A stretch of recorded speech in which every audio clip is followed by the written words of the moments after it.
মাসি মাসি বলে ডাকছো? আমার তো কোনো বঞ্জি নেই। মাসি আমার আব্বা যে বলতেছি শ্যামপুর তোমার মাসি থাকি, তাই তো আমি তোমার কাছে এসেছি মাসি।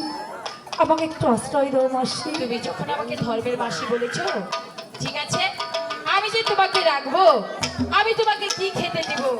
মাসি গো, আমাদের খাবারে নিয়ে তোমার কোনো কিছু চিন্তা করতে হবে না। তোমার কুলে এটা কে? মাসি, এরে আমার স্বামী হয়। ছি ছি ছি ছি, এ কি বলছো? এতটুকু শিশু তোমার স্বামী কি করে হয়? মাসি গো, এই যে এই বিধির লেখু কে খণ্ডাতে পারে? মাসি, আজ থেকে তুমি আমার স্বামীর পরিচয় গোপন রাখবে মাসি। আমি ওর দিদি হয়ে থাকবো, ও আমার দাদা হয়ে থাকবে।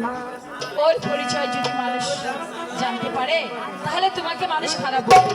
হ্যাঁ মাসি। ওকে আমার কোলে দাও। মাসিমা, আমার শাশুড়ি মা আমার অঞ্চলে যাবে দিয়েছে, আমি তোমাকে তাই দেবো, তুমি তাই বিক্রি করে আমাদের খাবারে কিছু। ঠিক আছে, তাই চলো মাসি। চলো।